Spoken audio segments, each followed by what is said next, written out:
This week, we're talking to author Daniel José Older and looking at all of the incredible cosplay from Star Wars Celebration. Get ready for some quality Star Wars content, y'all. This is the Star Wars Show from the Lucasfilm headquarters in San Francisco. Here's your hosts, Andy and Anthony. Hello and welcome to the Star Wars Show, the only Star Wars show on the internet that has a co-host that didn't get the memo that we never get days off.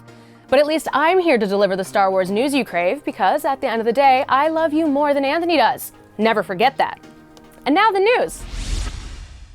Kevin Scott's new audio drama Dooku, Jedi Lost is coming out in less than 2 weeks. But if you can't wait to hear what it sounds like, StarWars.com has landed an exclusive excerpt that you can listen to at your leisure. The excerpt finds Dooku testing Ventress's loyalty with an unlikely mission into the Dark Lord's past. Dooku, Jedi Lost will be released on April 30th. If you're planning on visiting Star Wars Galaxy's Edge when it opens at Disneyland Resort on May 31st, you may have heard about the reservation system in place to grant you entry in its early days. Well, we finally know how and when you can submit for a reservation. Beginning on May 2nd at 10 a.m. Pacific Time on Disneyland.com, the free reservation system will go live for dates falling between May 31st and June 23rd. You must have a Disney account to register for a reservation, so be sure to create one at Disneyland.com and check back at 8 a.m. on May 2nd for more details. However, if you want a guaranteed reservation, you can get one by staying at a Disneyland Resort hotel between May 31st and June 23rd. For more information on Star Wars Galaxy's Edge and the reservation system, check out starwars.com/SWS.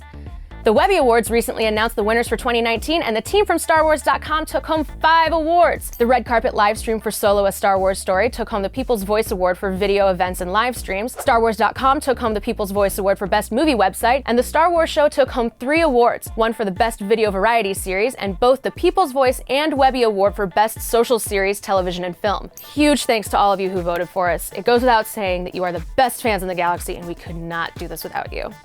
And speaking of Star Wars fans, the Star Wars Galaxy collectively cheered when Warwick Davis announced that Star Wars Celebration would not only be returning next year in 2020, but that it would also be returning to Anaheim, California, which means you have about a year left to put together your own incredible Star Wars cosplay. But what about those of you that dressed up in 2019 in Chicago? Well, luckily our good friend Chastity Vicencio was there and on the floor to check out some of the best cosplay from Celebration Chicago. Check it out. This video is presented by GEICO. Can Star Wars fans transform themselves into characters from a galaxy far, far away? Believe it, the Star Wars Show is hitting the floor of Star Wars Celebration Chicago to talk to some of the most unbelievable, over-the-top cosplayers to see how they made their costumes. Let's go. I'm here with Lucky McQueedy, who is a loader droid. Tell me about this cosplay, it's incredible. This cosplay was built in 12 hours in our studio truck outside the convention. It took about 3 weeks to find all the parts and pieces. We did this because I got to Skype with Kate, the actress who was in Big Red in Maz's castle, and I went, hey, that looks like fun. I'm a stilt walker. I can do this. I'm here with Jeremy, and Jeremy, very nice Wookiee costume. You've even got a porg. You're not gonna eat it, are you? I'm here with Amelia, who's dressed as Padme Amidala. Tell me about your costume. Did you make this yourself? I did make this costume myself. I estimate about 350 hours for all the hand embroidery, hand dyeing that was involved. I really love Padme. She just does so much. She's such a high achiever. I found a bantha. Hello.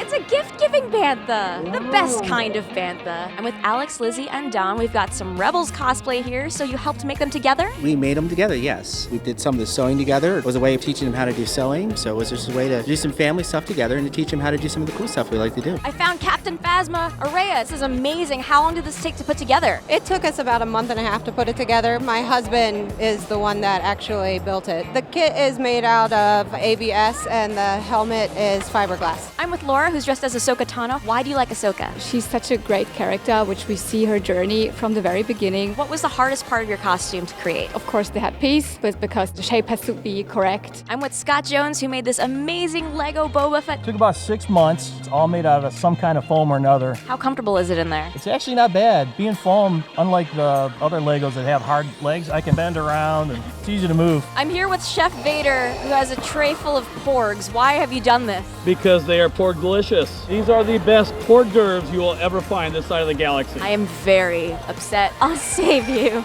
I'm here with Ashley, who's dressed as Enfys Nest from Solo. So tell me, how long did this take to make? It took approximately 200 hours since November. I did actually initially start researching when the first trailer came out. The blade, that was actually my first really big detailed prop. It's made completely out of foam on a PVC base, so it comes apart in a couple pieces. And then I have googly eyes for the rivets, and then I finished it off with some EL tape. Well, that was some incredible cosplay here at Star Wars Celebration Chicago. I already can't wait to come back to another Star Wars Celebration to see more. Thanks for watching. I'm Chastity, and I'll see you next time.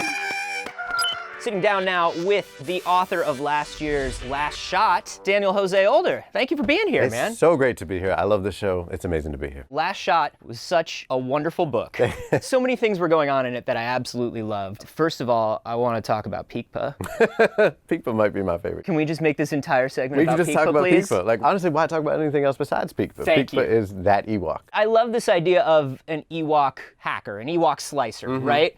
Because people are always like, well, how smart is an Ewok? What can an Ewok do? If you watched Return of the Jedi, you know exactly how smart an Ewok is. An Ewok can destroy the Empire without all this fancy technology. People are constantly underestimating them, from the Empire itself to people who think that Ewoks aren't capable of something like slicing. And I also love that Ewoks are still talking about Chewbacca. Chewbacca's a legend. Like, I love that. Yes. Yeah, Peekpa is basically a fangirl of Chewbacca, as we all are. I just love the idea of Peekpa and a bunch of other Ewoks sitting down. You remember that time that one really tall Ewok came by? Right, that gigantic Ewok came by? That guy was amazing.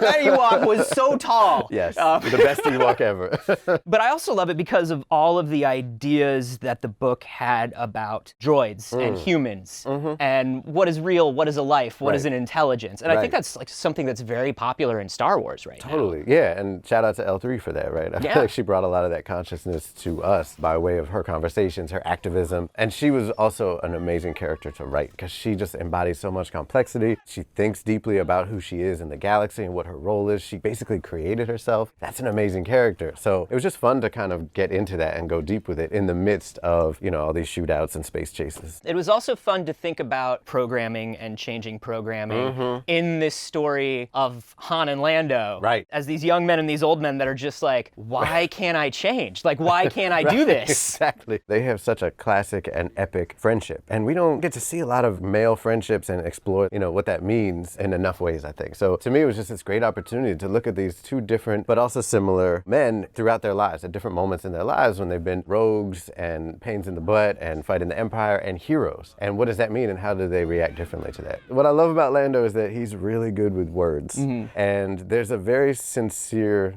depth to him. What I wanted to get to in Last Shot was Lando who is capable of like deep love in the friendship sense and in the romantic sense, because I see that in him throughout. You know, I think that's always in his character, but we always get a lot more of just like the player Lando, but there's clearly so much there. And so it's really fun to explore all that. Yeah, and I think it was great to see just a little bit of family man Han as well. Right. Because that's something after TFA, we were all just like, what happened?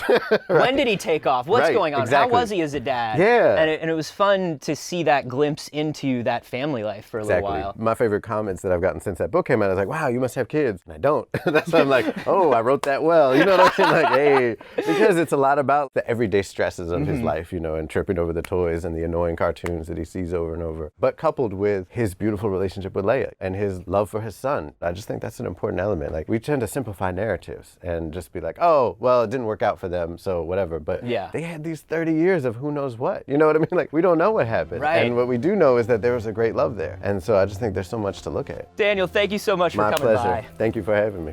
You're watching the Star Wars show.